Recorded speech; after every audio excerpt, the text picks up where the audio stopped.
Welcome to लक्ष्य सेतु। आज है 25 जुलाई और 25 जुलाई से करंट अफेयर्स के जितने भी क्वेश्चन बनेंगे आज हम इस वीडियो में डिस्कस करेंगे। तो चलिए स्टार्ट करते हैं और करते हैं सबसे पहले रिवीजन। भारत में प्रतिवर्ष 23 जुलाई को राष्ट्रीय प्रसारण दिवस किस ऐतिहासिक घटना की याद में मनाया जाता है? तो इसका आंसर है इंडियन ब्रॉडकास्टिंग कंपनी द्वारा पहला आधिकारिक रेडियो प्रसारण। हाल ही में किस राज्य के कुड्डालोर जिले में स्थित किललाई गांव को राज्य का पहला जलवायु प्रतिरोधी गांव घोषित किया गया है? तो इसका आंसर है तमिलनाडु। हाल ही में राष्ट्रपति द्रौपदी मुर्मू ने उत्तरी मैसेडोनिया की राष्ट्रपति गोर्डाना सिल्जानोवस्का दावकोवा की उपस्थिति में किस शहर के संग्रहालय में महात्मा गांधी की प्रतिमा का अनावरण किया? तो इसका आंसर है स्कोपजे। राज्यसभा की प्रक्रिया एवं कार्य संचालन नियमों का कौन सा नियम किसी सदस्य को सभापति की सहमति के दिन से सूचीबद्ध कार्य को निलंबित कर राष्ट्रीय महत्व के अत्यावश्यक विषय पर चर्चा करने की अनुमति देता है? तो इसका आंसर है नियम 267। ठीक है। तमिलनाडु सरकार ने हाल ही में मुख्यमंत्री नाश्ता योजना का नाम बदलकर किस महान स्वतंत्रता सेनानी व पूर्व मुख्यमंत्री के नाम पर पेरुंथलाइवर कामराज नाश्ता योजना कर दिया है? तो इसका आंसर है के कामराज की याद में। ठीक है। 22 जुलाई 2026 को गुजरात सरकार द्वारा कक्षा 1 से 12 तक के 80,000 से अधिक ड्रॉप आउट बच्चों का पुनः नामांकन कराने और शून्य ड्रॉप आउट के लक्ष्य को हासिल करने के लिए कौन सा राज्यव्यापी अभियान शुरू किया है? तो इसका आंसर है समरस विद्या सेतु अभियान।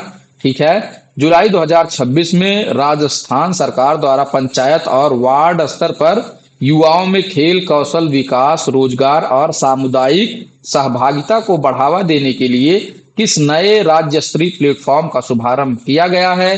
तो इसका आंसर है मुख्यमंत्री युवा सुयोग्य मंच।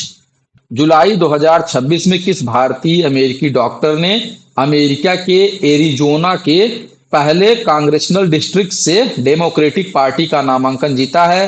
तो इसका आंसर है डॉक्टर अमित शाह। हाल ही में ICMR NIN के नेतृत्व वाले let's fix our food consortium द्वारा भारत में बच्चों और किशोरों के लिए स्वस्थ आहार और खाद्य वातावरण को बढ़ावा देने हेतु जारी नीति दस्तावेज में किस टूल किट को लॉन्च किया गया? तो इसका आंसर है NEATS यानी स्कूल के लिए पोषण पर्यावरण मूल्यांकन टूल किट। ठीक है। हाल ही में संजय कुमार जैन के इस्तीफे के बाद भारतीय रेलवे खान पान एवं पर्यटन निगम यानी IRCTC के अध्यक्ष एवं प्रबंध निदेशक यानी CMD का अतिरिक्त प्रभार किसे सौंपा गया है? तो इसका आंसर है राहुल हिमालयन जी को। ठीक है। हाल ही में मंत्रिमंडल की नियुक्ति समिति द्वारा किसे नीति आयोग का नया मुख्य कार्यकारी अधिकारी नियुक्त किया गया है? तो इसका आंसर है अनुराग जैन जी को। 21 जुलाई 2026 को तिलक स्मारक ट्रस्ट द्वारा भारत की राष्ट्रीय सुरक्षा और रणनीतिक प्रबंधन में उत्कृष्ट योगदान के लिए लोकमान्य तिलक राष्ट्रीय पुरस्कार 2026 से किसे सम्मानित करने की घोषणा की गई है? तो इसका आंसर है अजीत डोभाल जी को। ठीक है। 23 जुलाई 2026 से ग्लासगो स्कॉटलैंड में शुरू हुए राष्ट्रमंडल खेल 2026 में सेमीफाइनल में प्रवेश कर भारत के लिए पहला पदक कम से कम कांस्य किसने पक्का किया है? तो इसका आंसर है लवलीना बोरगोहेन जी। ठीक है। ये तो है कल का रिवीजन। अगर वीडियो आप लोगों को अच्छी लग रही हो तो वीडियो को लाइक, शेयर और चैनल को सब्सक्राइब जरूर करें। ठीक है। तो चलिए आगे बढ़ते हैं और देखते हैं आज का सबसे पहला क्वेश्चन। भारत में प्रतिवर्ष 24 जुलाई को मनाया जाने वाला आयकर दिवस 24 जुलाई 1860 को किस ब्रिटिश वित्त सदस्य द्वारा पहली बार आयकर लागू किए जाने की याद में मनाया जाता है? तो इसका आंसर है सर जेम्स विल्सन। ठीक है। सर जेम्स विल्सन की याद में इसे मनाया जाता है। ठीक है। ऐतिहासिक शुरुआत इसकी कब हुई थी? तो 24 जुलाई 1860 को वर्ष 2026 में भारत में आयकर व्यवस्था के 167 वर्ष पूरे हुए हैं। ठीक है। 2010 में केंद्रीय प्रत्यक्ष कर बोर्ड द्वारा आयकर प्रणाली के 150 वर्ष पूरे होने के अवसर पर प्रतिवर्ष 24 जुलाई को आयकर दिवस के रूप में मनाने का निर्णय लिया गया। ठीक है।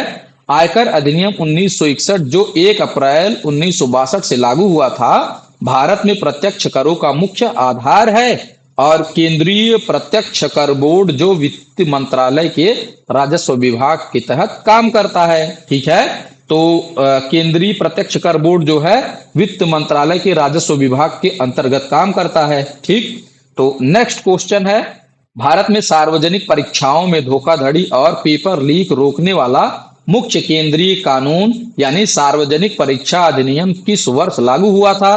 तो इसका आंसर है 2024 में।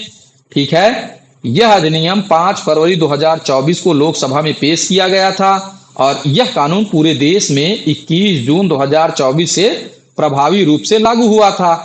इसका मुख्य उद्देश्य परीक्षा में पेपर लीक और धांधली को रोकना है। दोषी पाए जाने पर 1 करोड़ रुपए तक भारी जुर्माना लगाया जा सकता है। संगठित अपराध के मामले में 3 से 10 साल तक की सख्त जेल की सजा तय है। यह कानून संघ लोक सेवा आयोग, कर्मचारी चयन आयोग और राष्ट्रीय पात्रता सह प्रवेश परीक्षा जैसी बड़ी परीक्षाओं पर लागू होता है। नया प्रस्तावित विधेयक इसी कानून के प्रावधानों को और अधिक सख्त बनाने से संबंधित है। ठीक है, और ध्यान दीजिएगा कि आज जो है शिक्षा मंत्री धर्मेंद्र प्रधान जी इस्तीफा दे दिए हैं। ठीक है, आज के दिन इन्होंने दे दिया। जो जंतर मंतर पर अभी एक बहुत ही बड़ा आंदोलन चल रहा था नीट पेपर लीक के विरोध में, आज हम लोगों को उसके एवज में सफलता प्राप्त हो गई है। ठीक है, तो नेक्स्ट क्वेश्चन है, हाल ही में दूरसंचार विभाग ने दूरसंचार संबंधी डेटा और नेटवर्क लॉग को भारत के भीतर ही संग्रहित रखना अनिवार्य किया है। यह किस अधिनियम के तहत किया गया है? तो इसका आंसर है दूरसंचार अधिनियम 2023। ठीक है, भारत में दूरसंचार विभाग संचार मंत्रालय के अधीन कार्य करता है। दूरसंचार अधिनियम 2023 ने पुराने भारतीय टेलीग्राफ अधिनियम 1885 का स्थान लिया है। नए नियमों के तहत दूरसंचार डेटा और लॉग को भारत से बाहर साझा करने पर पूरी तरह प्रतिबंध लगाया गया है। ठीक है, यह नियम क्लाउड आधारित नेटवर्क, मोबाइल टावर और सैटेलाइट गेटवे सभी पर लागू होता है। केंद्र सरकार को जनहित में बिना पूर्व सूचना के दूरसंचार परिसरों के निरीक्षण और ऑडिट का अधिकार दिया गया है। सैटेलाइट गेटवे वह जमीनी सुविधा है जो उपग्रह संचार को स्थलीय नेटवर्क से जोड़ता है। ठीक है, तो नेक्स्ट क्वेश्चन है, जुलाई 2026 में राष्ट्रपति द्रौपदी मुर्मू की रोमानिया यात्रा के दौरान दोनों देशों के बीच कितने मुख्य समझौतों पर हस्ताक्षर किए गए? तो इसका आंसर है 3 समझौतों पर। ठीक है, भारत और रोमानिया के विज्ञान एवं प्रौद्योगिकी, खेल और भारतीय अध्ययन के क्षेत्र में 3 द्विपक्षीय समझौते किए गए।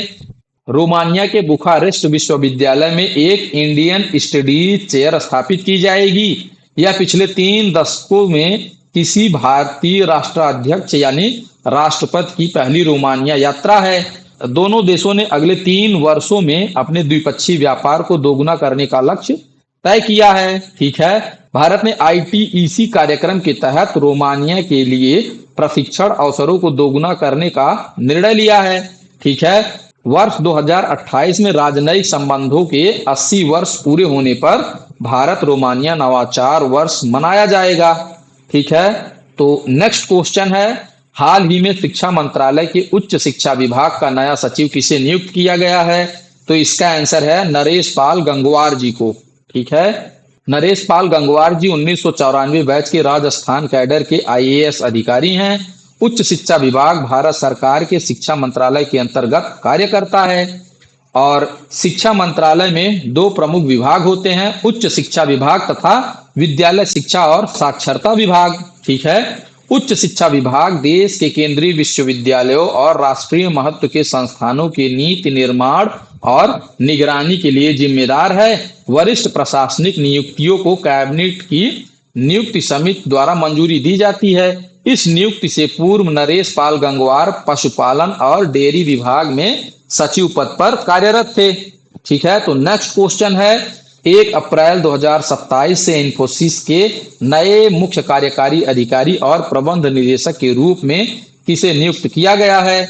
तो इसका आंसर है आशीष डैश जी को। आशीष डैश का कार्यकाल 1 अप्रैल 2027 से 5 वर्षों की अवधि के लिए शुरू होगा। वह कंपनी के भीतर से आंतरिक रूप से पदोन्नत होकर सीईओ बनने वाले पहले व्यक्ति हैं। वह वर्तमान सीईओ सलिल पारेख का स्थान लेंगे, जो 31 मार्च 2027 को अपना कार्यकाल पूरा करेंगे। इन्फोसिस भारत की एक प्रमुख आईटी सूचना प्रौद्योगिकी सेवा कंपनी है। इन्फोसिस का मुख्यालय बेंगलुरु कर्नाटक में स्थित है और इस नियुक्ति की सिफारिश कंपनी की नामांकन एवं पारिश्रमिक समिति द्वारा की गई थी। ठीक है, तो नेक्स्ट क्वेश्चन है, T20 अंतरराष्ट्रीय क्रिकेट में अर्धशतक बनाने वाले दुनिया के सबसे कम उम्र के बल्लेबाज कौन बन गए हैं? तो इसका आंसर है वैभव सूर्यवंशी जी। वैभव सूर्यवंशी ने 15 वर्ष और 118 दिन की उम्र में T20 अर्धशतक बनाकर विश्व का रिकॉर्ड बनाया है। यह मैच हरारे में जिम्बाब्वे के खिलाफ जुलाई 2026 में खेला गया था। उन्होंने महज 19 गेंदों में अपना अर्धशतक पूरा किया। उन्होंने जिब्राल्टर के बल्लेबाज लुई ब्रूस का 2021 का रिकॉर्ड तोड़ा। वे अंतरराष्ट्रीय क्रिकेट के किसी भी प्रारूप में अर्धशतक बनाने वाले सबसे कम उम्र के भारतीय खिलाड़ी बने हैं। भारत की ओर से T20 में सबसे कम उम्र में अर्धशतक का पिछला रिकॉर्ड रोहित शर्मा के नाम था। ठीक है, तो नेक्स्ट क्वेश्चन है, हाल ही में डीआरडीओ ने लंबी दूरी की सतह से वायु में मार करने वाली किस मिसाइल प्रणाली का सफल परीक्षण किया? तो इसका आंसर है कुसा मिसाइल का। ठीक है, कुसा एक लंबी दूरी की सतह से हवा में मार करने वाला मिसाइल प्रणाली है और इस मिसाइल का सफल परीक्षण ओडिशा के तट से दूर एपीजे अब्दुल कलाम द्वीप व्हीलर द्वीप से किया गया है। ठीक है, कुसा मिसाइल प्रणाली का विकास डीआरडीओ द्वारा भारतीय उद्योग भागीदारों के साथ मिलकर किया गया। डीआरडीओ की स्थापना वर्ष 1958 में हुई थी और इसका मुख्यालय नई दिल्ली में स्थित है। यह मिसाइल प्रणाली दुश्मन के लड़ाकू विमानों, ड्रोन और क्रूज मिसाइलों को लंबी दूरी पर नष्ट कर सकती है। ठीक है, तो नेक्स्ट क्वेश्चन है जो कि आज का क्वेश्चन है, हाल ही में चर्चा में रहा ग्रीनफील्ड खनन क्षेत्र कार्लापट बॉक्साइट ब्लॉक ओडिशा के किस क्षेत्र में स्थित है? तो इसका आंसर आप लोग हमें कमेंट बॉक्स में देंगे। ठीक है, अगर वीडियो आप लोगों को अच्छी लग रही हो तो वीडियो को लाइक, शेयर और चैनल को सब्सक्राइब जरूर करें। ठीक है, तो चलिए आगे बढ़ते हैं और देखते हैं कल का क्वेश्चन। मिशन वात्सल्य पोर्टल किस मंत्रालय द्वारा विकसित किया गया है? ठीक है, तो इसका आंसर है महिला एवं बाल विकास मंत्रालय द्वारा। हाल ही में महिला एवं बाल विकास मंत्रालय ने राज्यसभा में मिशन वात्सल्य पोर्टल का प्रकाशन डाला और मिशन वात्सल्य केंद्र प्रायोजित योजना है। ठीक है, यानी इसका नोडल मंत्रालय जो है महिला एवं बाल विकास मंत्रालय है और इसका जो भी डोनेशन है वो सेंटर कर रहा है।